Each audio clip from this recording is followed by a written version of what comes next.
Hello बच्चों। तो पिछले लेक्चर में हम लोगों ने देखा था कि किस तरह से वेरिएशनल प्रिंसिपल एक हमारे पास प्रिंसिपल है जिसकी सहायता से हम पाथ को एक्यूरेट पाथ को कैलकुलेट कर सकते हैं। तो जो हमारा कैलकुलस ऑफ वेरिएशन का जो हमारा एक टॉपिक था, उस कैलकुलस ऑफ वेरिएशन के टॉपिक में हमने पाया कि अगर हमारे पास कोई दो पॉइंट है, मान लो 1 2 पॉइंट है, इसके बीच में कई तरह के पाथ पॉसिबल हैं। 1 से 2 तक जाने के कई सारे पाथ पॉसिबल हैं। तो आप चॉइस कर सकते हो कि ऐसा पाथ चुनो जो सबसे कम लंबाई का हो, यानी मिनिमम डिस्टेंस का हो। ऐसा पाथ चुनो जिसके अलॉन्ग सबसे कम टाइम लगे। तो टाइम मतलब फास्टेस्ट आप पाथ चुनना चाहते हो, लीस्ट लेंथ का पाथ चुनना चाहते हो। तो इस तरह के जब आपके पास चॉइस के ऑप्शन होंगे तो उस समय आप जो क्या कह सकते हैं, जो मैथमेटिक्स यूज करोगे वो हमारा कैलकुलस ऑफ वेरिएशन होता है। ऐसा ही एक वेरिएशनल प्रिंसिपल और भी है जिसको कि हम हैमिल्टन्स प्रिंसिपल कहते हैं। तो हैमिल्टन्स प्रिंसिपल जो है ये एक तरह का वेरिएशनल प्रिंसिपल है और इसको थोड़ा सा और अगर हम स्पेसिफाई करके कहें तो Hamilton principal of least action के नाम से इसको जाना जाता है। तो बेसिक बात क्या है कि हैमिल्टन का प्रिंसिपल भी एक वेरिएशनल प्रिंसिपल है जो पाथ के एक्सट्रीमम होने की कंडीशन को एनालिसिस करता है। और ऐसा ऐसा आप कह सकते हैं कि हम हैमिल्टन के प्रिंसिपल से लैग्रांज इक्वेशन ऑफ मोशन को निकाल सकते हैं। अगर आप लैग्रांज इक्वेशन ऑफ मोशन को निकाल सकते हैं, इसका मतलब आप हैमिल्टन के प्रिंसिपल से मैकेनिक्स के बेसिक नियमों को एनालिसिस कर सकते हैं। तो इसीलिए आप इसको ऐसे भी आप पाएंगे किसी किताबों में लिखा हुआ, या आप कहीं एनालिसिस कर रहे हो, किसी कंटेंट को देख रहे हो, तो आप पाओगे सुनते हुए या पढ़ते हुए देखोगे कि ये एक और मोस्ट फंडामेंटल लॉ है, even more fundamental than the Newton's law. तो मैकेनिक्स के जो मूलभूत नियमों की अगर हम बात करें तो मूलभूत नियम की तरह से हैमिल्टन प्रिंसिपल हमारे साथ है। यानी हम हैमिल्टन प्रिंसिपल से आगे जाके न्यूटन इक्वेशन ऑफ मोशन या उससे ज़्यादा और कंप्लीट मैकेनिकल थ्योरी को एक्सप्लेन कर सकते हैं। तो यहाँ ये कहने का मतलब है कि Hamilton principle is more fundamental. तो लिख लें इनके बारे में कुछ चीज़ें। पहले तो हमें लिखना है कि Hamilton's principle is another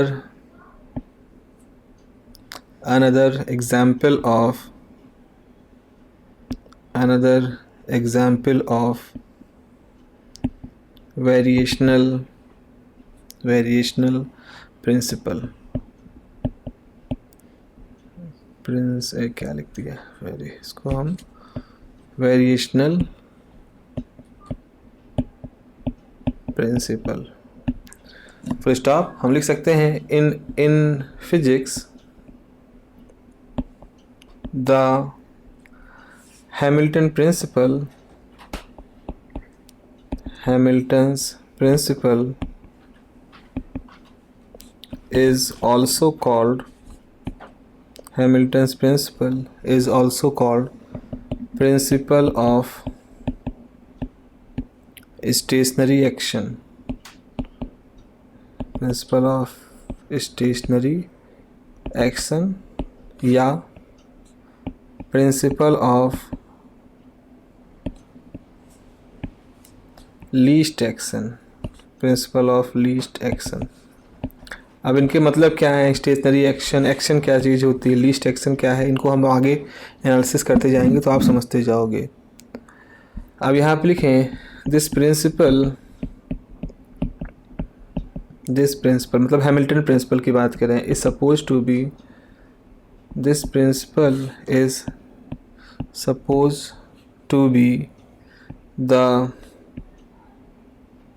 basics of other principles of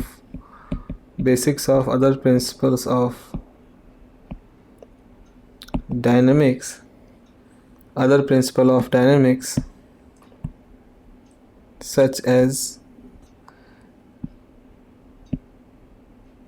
Lagrangian mechanics या लैग्रांजियन इक्वेशन ऑफ मोशन जो आपने पढ़ा है उसका भी ये मूल है। जैसे कि मतलब कहने का मतलब ये है कि हम हैमिल्टन के प्रिंसिपल से लैग्रेंजियन इक्वेशन ऑफ मोशन को डिराइव कर सकते हैं। तो basic of other principle of dynamics such as Lagrangian mechanics या लैग्रेंजियन इक्वेशन ऑफ मोशन। अब इसको अगर हमें समझना है, अब एक चीज़ और है, to understand the Hamilton principle, the Hamilton's principle, to understand the Hamilton's principle, we need to understood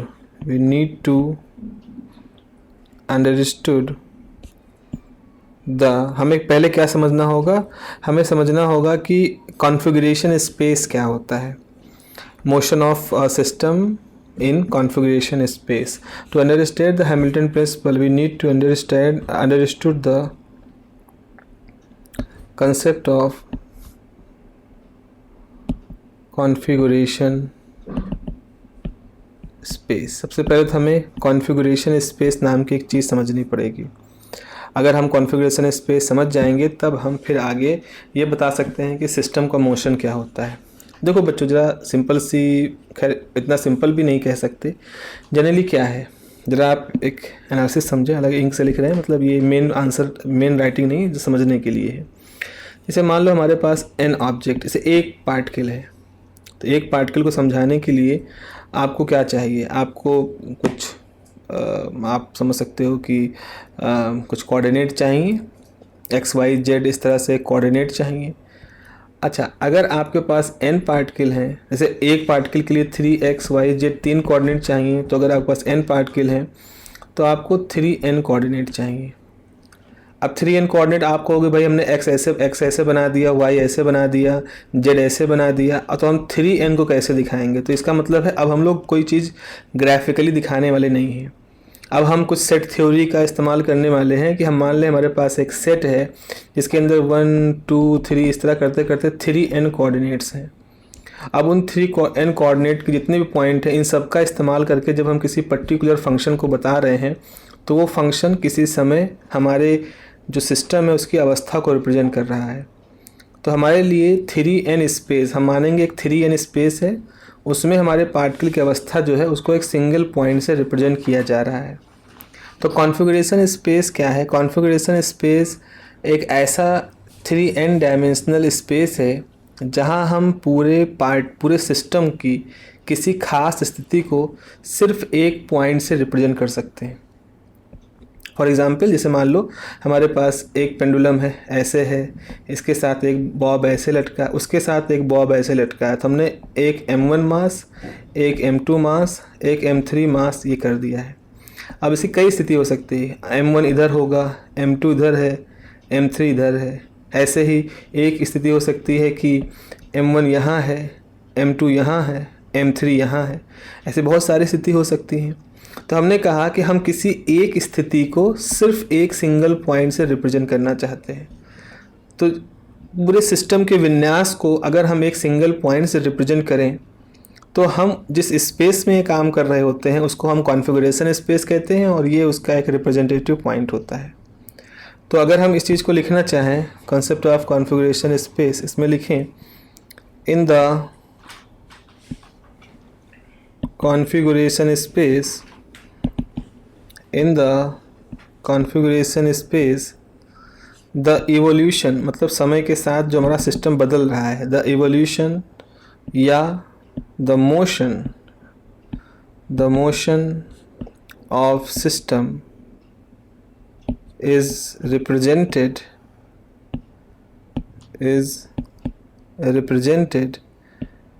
by a single point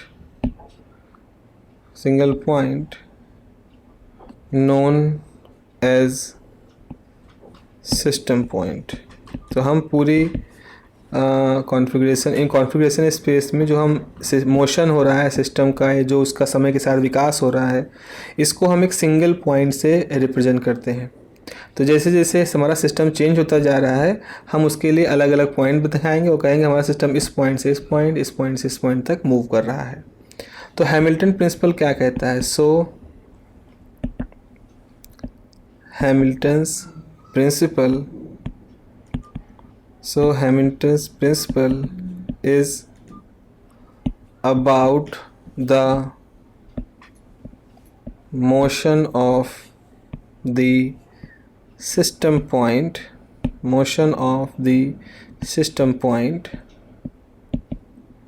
in configuration space, तो हैमिल्टन का प्रिंसिपल जो है वो किस बारे में है, वो इस बारे में है कि कॉन्फ़िगरेशन स्पेस में हमारा जो सिस्टम पॉइंट होता है वो किस तरह से चेंज होने वाला है, किस तरह से बदलाव करने वाला है। जैसे मान लो हमारे पास एक स्थिति ये है, पेंडुलम की 3 पेंडुलम यहाँ पर रखे हुए हैं, दूसरी स्थिति ये है, तीसरी स्थिति ये है। तो हमें कॉन्फ़िगरेशन स्पेस बनाएंगे जिसमें इसको एक पॉइंट्स दिखाएंगे, इसको दूसरे पॉइंट्स दिखाएंगे, इसको तीसरे पॉइंट्स दिखाएंगे, और फिर जब इनको कनेक्ट कर देंगे तो आपसे कहेंगे कि 1 से 2, 2 से 3, इस तरह से ये सिस्टम चेंज होता जा रहा है। तो अलग अलग तरह की अवस्थाएं होती जाएंगी, तो आपके सिस्टम के अलग अलग पॉइंट आते जाएंगे और आप उनको शो करते रहोगे। तो जिस स्पेस में इसको आपने एक्सप्लेन किया उसको हम कॉन्फ़िगरेशन स्पेस कहते हैं। तो हैमिल्टन प्रिंसिपल क्या है? हैमिल्टन प्रिंसिपल ये बताता है कि अगर आपके पास कॉन्फ़िगरेशन स्पेस है, उसमें आप किसी सिस्टम पॉइंट के मोशन को दिखाना चाहते हो तो आपके पास क्या क्या संभावनाएं हैं। तो हैमिल्टन ने इस प्रिंसिपल को 2 तरह के सिस्टम के लिए एक्सप्लेन किया। एक होता है कंजर्वेटिव सिस्टम और दूसरा होता है नॉन कंजर्वेटिव सिस्टम। ओके, सो हैमिल्टन का ये जो पूरा सिद्धांत था ये 2 तरह की स्थितियों में काम करता है। तो यहाँ पे लिखते हैं कि द हैमिल्टन्स प्रिंसिपल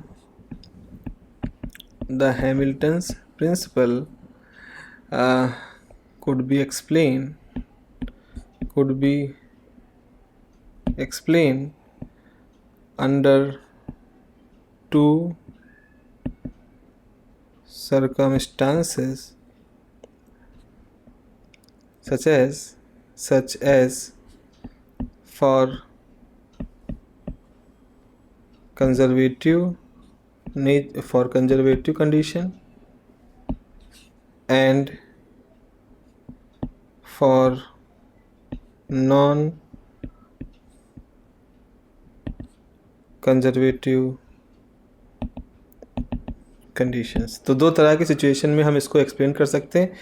एक होती है कंजर्वेटिव कंडीशन और दूसरी होती है नॉन कंजर्वेटिव कंडीशन। तो सबसे पहले हम कंजर्वेटिव कंडीशन के लिए लिख सकते हैं। तो पहला लिखेंगे, पहला नॉन कंजर्वेटिव के लिए लिख लेते हैं। पहला लिखेंगे फॉर नॉन कंजर्वेटिव सिस्टम। हमारा जो सिस्टम है वो नॉन कंजर्वेटिव का मतलब इस तरह से हम कहना चाह रहे हैं कि हम ऐसे सिस्टम ले रहे हैं जिसमें कि समय के साथ फ्रिक्शन वगैरह के रोल है, वहाँ पर कुछ ऐसे फैक्टर काम कर रहे हैं जो कि सिस्टम के अंदर से एनर्जी को विस्कस फोर्स के रूप में, फ्रिक्शन के रूप में बाहर ले जाते हैं। तो वो हैं हमारे सिस्टम में। तो क्या होगा, तो इसका स्टेटमेंट लिखो, the motion of a dynamical system, एक डायनामिकल सिस्टम कुछ भी पेंडुलम हो सकता है, कुछ भी हो सकता है। The motion of a dynamical system between 2 points at time interval t1 and t2 is such that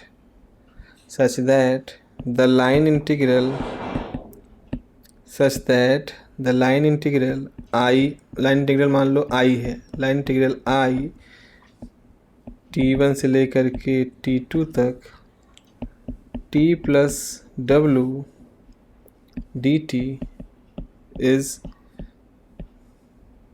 extremum for what? Extremum for the actual path followed by the system। ये देखो पूरा स्टेटमेंट, अब इस स्टेटमेंट को अगर हम व्याख्या करना चाहें तो हम कह रहे हैं कि मान लीजिए हमारे पास नॉन कंजर्वेटिव सिचुएशन है, मतलब कि फ्रिक्शन वगैरह के प्रभावी बल हैं यहाँ पर। हमारा सिस्टम 1 से लेकर के 2 T1 टाइम T1 से लेकर के टाइम T2 तक 2 पॉइंट के बीच में जा रहा है। तो ये लिखा है the motion of a dynamical system between 2 points at time interval T1 and T2 is such that the line integral this is extreme for the actual path followed by the system.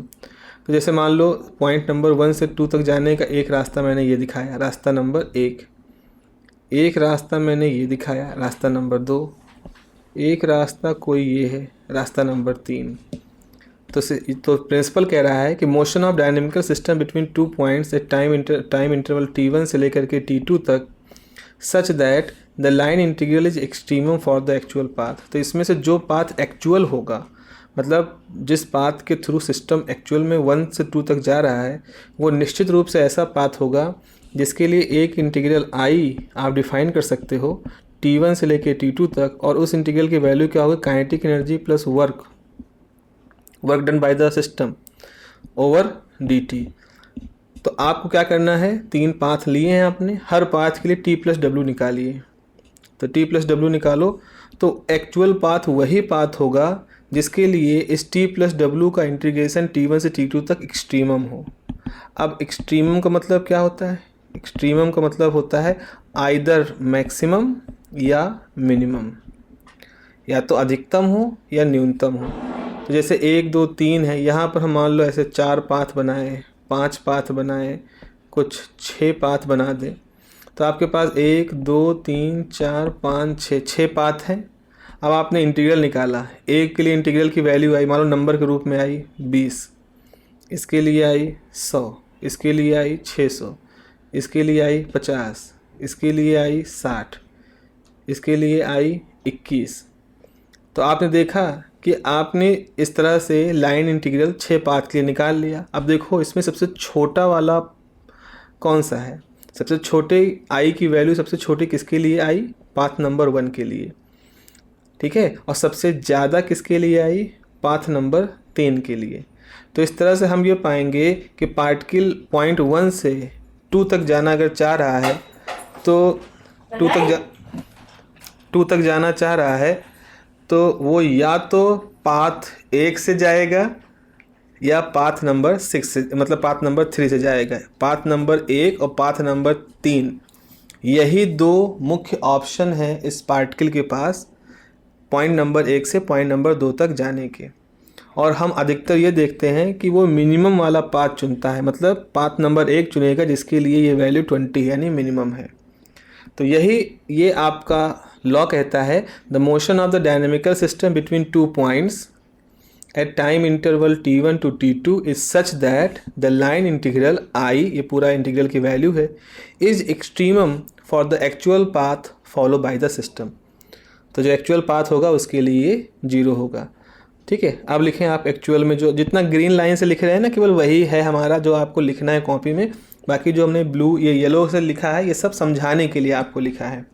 तो यहाँ पे लिखोगे where capital T is what is the kinetic energy, capital T is kinetic energy and W is the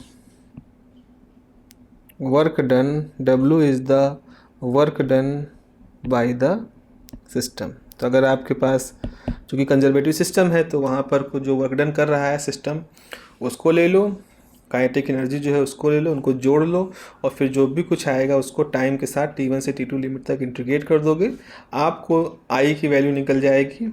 और आई जिस स्थिति में सबसे कम होगा, एक्सट्रीमम का मतलब नॉर्मली मैक्सिमम मिनिमम दोनों होता है, लेकिन हमारे लिए मिनिमम ज़्यादा मोस्ट ऑफ द एप्लीकेशन में मिनिमम ऑब्जर्व करते हैं।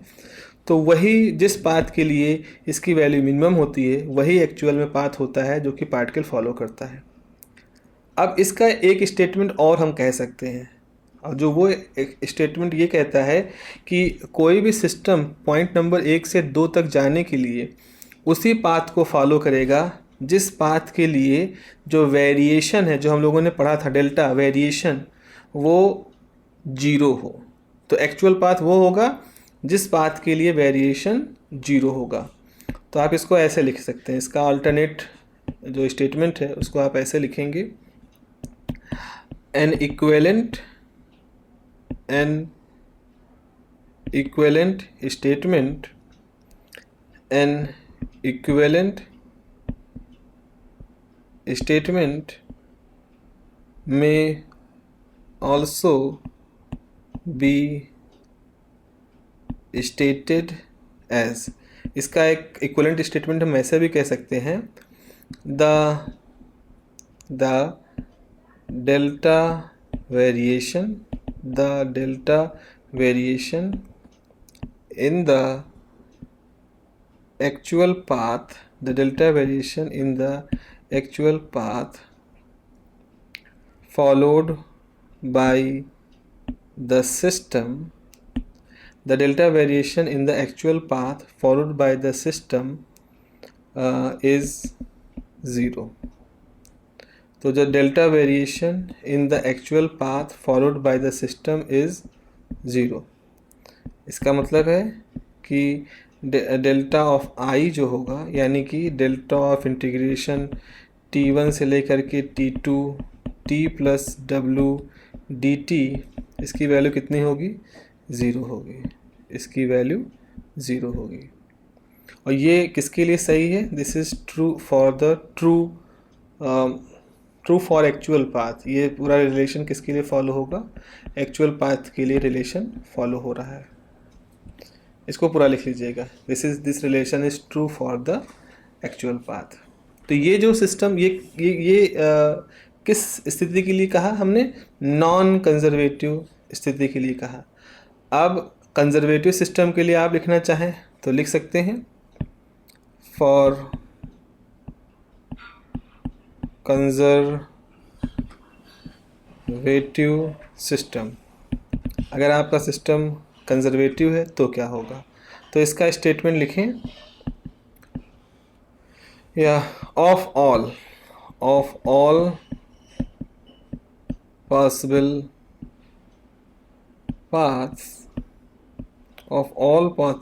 paths between 2 points along which a dynamical system may move from one point to another, within a given time interval from t1 to t2, the actual path followed by the system is one which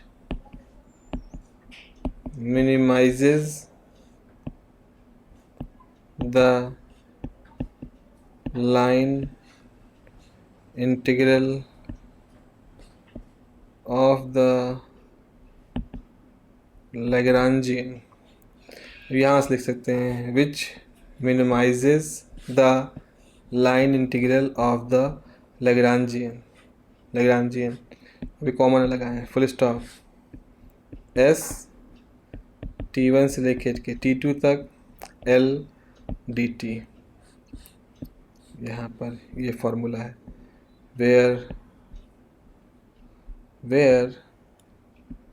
s is known as action, and l क्या है? t plus v।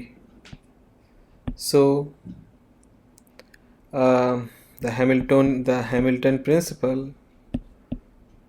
So the Hamilton's principle suggested that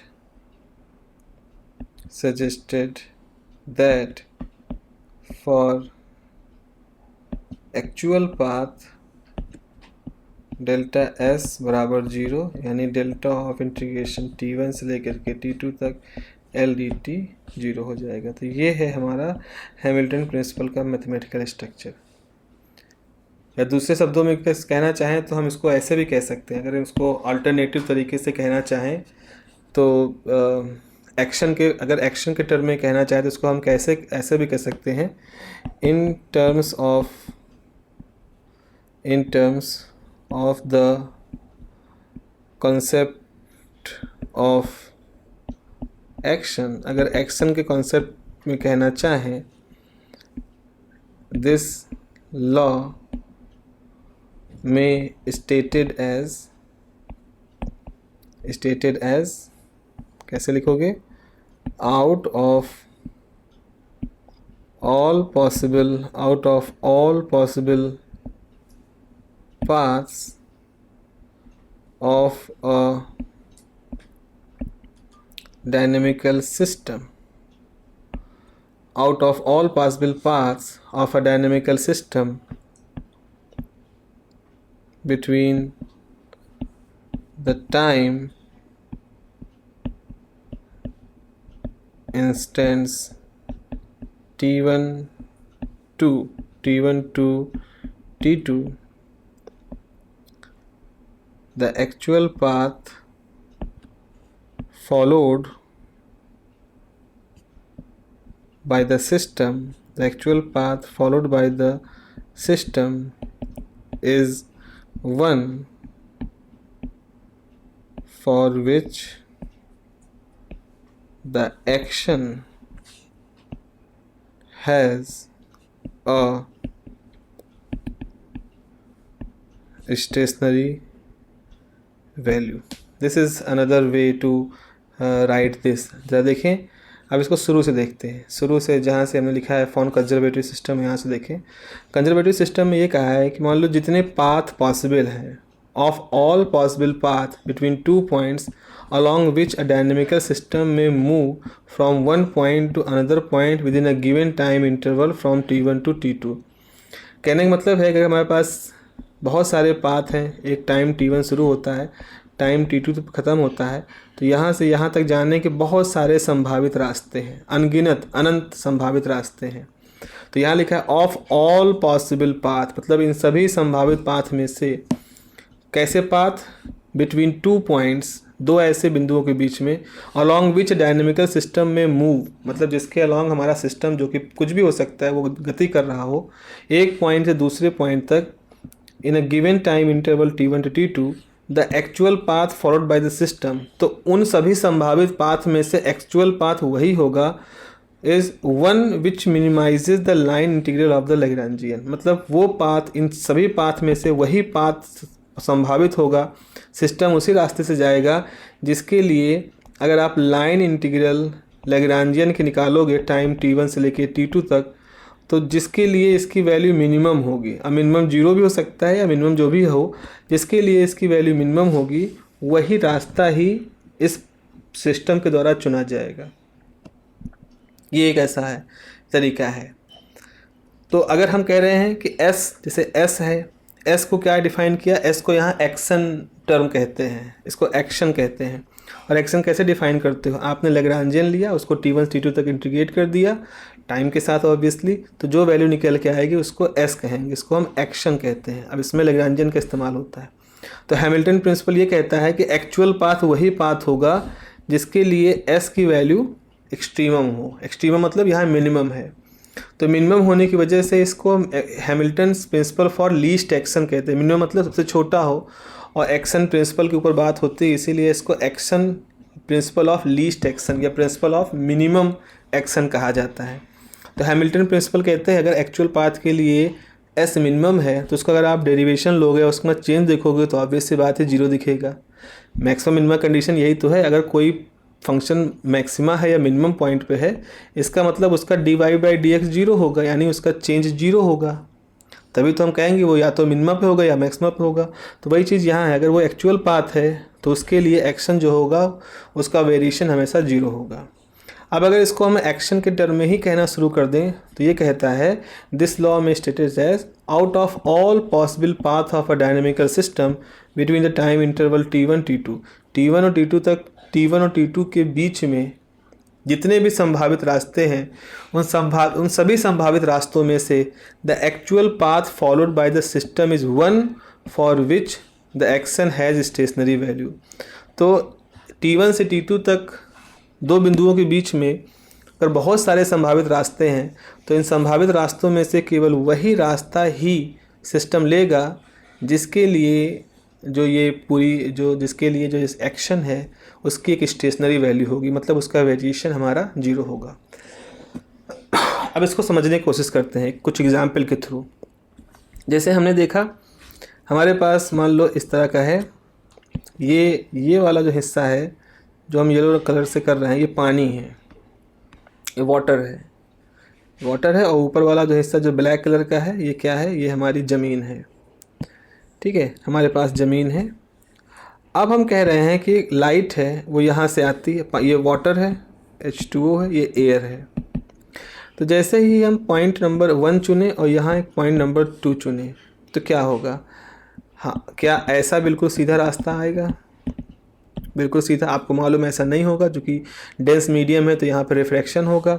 अच्छा, refraction होने के लिए क्या रास्ता चुनेगा, क्या ऐसा कुछ चुनेगा रास्ता, इधर से जाएगा और फिर इधर बेंड कर जाएगा, या ऐसे लाइट जाएगी और फिर ऐसे बेंड कर जाएगी? तो देखो यहाँ पर रास्ता नंबर 1 है, रास्ता नंबर 2 है, रास्ता नंबर 3 है। तो बहुत 3 रास्ते तो हमने बना दिए, आप इनके बीच में और भी कोई ऐसे रास्ते खींच लो तो कितने इनफाइनाइट रास्ते आप बना सकते हो। तो सवाल हमारा ये है कि पॉइंट नंबर 1 से पॉइंट नंबर 2 तक जाने में हमारे पास तो बहुत सारे रास्ते हैं जिसमें कि स्ट्रेट पाथ भी इंक्लूडेड है।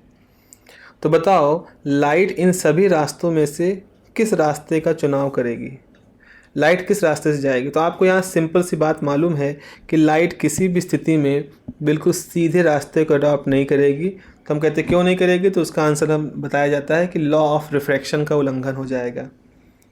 लेकिन इस चीज़ को हैमिल्टन का प्रिंसिपल ऑफ लीस्ट एक्शन और भी अलग तरीके से समझाता है। वो कहता है कि प्रकाश जब किसी एक मीडियम से चल करके दूसरे मीडियम में जाता है तो अपने रास्ते से इसलिए मुड़ता है क्योंकि उस समय वो एक ऐसे रास्ते का चुनाव कर रहा होता है जिस रास्ते के लिए अगर आप एक्शन की वैल्यू निकालोगे तो ये एक्शन मिनिमम होगा। तो हैमिल्टन के हिसाब से प्रकाश माध्यम बदलते ही अपने पाथ को क्यों चेंज करता है, अपने पाथ से क्यों मुड़ता है? क्योंकि उसको ऐसा रास्ता चुनना होता है जिस रास्ते के लिए एक्शन की वैल्यू सबसे मिनिमम हो।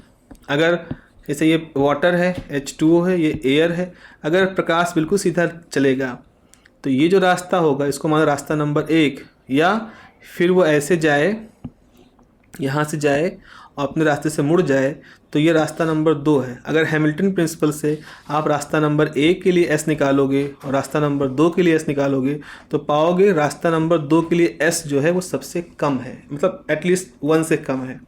इसीलिए 1 और 2 के बीच में अगर चुनाव करने का मौका आएगा तो प्रकाश पाथ नंबर 2 को चुनेगी, क्योंकि ये जो पाथ है ये प्रिंसिपल ऑफ लीस्ट एक्शन यानी हैमिल्टन के प्रिंसिपल को फॉलो कर रहा है। तो इस तरह से हैमिल्टन का जो प्रिंसिपल है जिसको हम प्रिंसिपल ऑफ लीस्ट एक्शन है कहते हैं, वो हमें ये बताता है कि प्रकाश या और भी कोई बॉडी, कोई भी ऑब्जेक्ट, पार्टिकल ले लो, कुछ भी, जब वो किन्हीं दो बिंदुओं के बीच में चलता है तो वो किस रास्ते को चुनेगा इसका डिसीजन कैसे करता है। तो किसी रास्ते को चुनने का डिसीजन असल में हैमिल्टन के प्रिंसिपल के द्वारा समझाया जा सकता है। तो इसीलिए हैमिल्टन के प्रिंसिपल को हम मानते हैं कि हैमिल्टन के प्रिंसिपल ऑफ लीस्ट एक्शन जो है ये और भी ज़्यादा फंडामेंटल लॉ है, ये और भी ज़्यादा बेसिक लॉ है जिसकी सहायता से हम किसी डायनेमिकल सिस्टम को एक्सप्लेन कर सकते हैं, यानी किसी भी डायनेमिकल ऑब्जेक्ट को हम एक्सप्लेन कर सकते हैं। ठीक है, ये है हमारा हैमिल्टन प्रिंसिपल। यूनिट नंबर 3 में एक छोटा सा टॉपिक है हैमिल्टन प्रिंसिपल और उसकी अब इसमें बहुत लंबा चौड़ा डेरिवेशन हम नहीं लेंगे कि जिसकी सहायता से लैग्रांजियन मैकेनिक्स को समझाया जाए, तो that is a different thing. आप इसकी बेसिक कॉन्सेप्ट को यहाँ पर आप समझ रहे हैं। तो ये तो है हैमिल्टन प्रिंसिपल। अब ये जो हैमिल्टन थे ये यहीं नहीं रुकते हैं, ये आगे जा कर के एक और नया फॉर्मूलेशन सजेस्ट करते हैं जिसको कि हैमिल्टोनियन फॉर्मूलेशन कहते हैं। तो अब अगर हमें अगला टॉपिक अगर देखना है तो अगला टॉपिक हमारे पास है हैमिल्टोनियन फॉर्मूलेशन। तो हेडिंग लिखें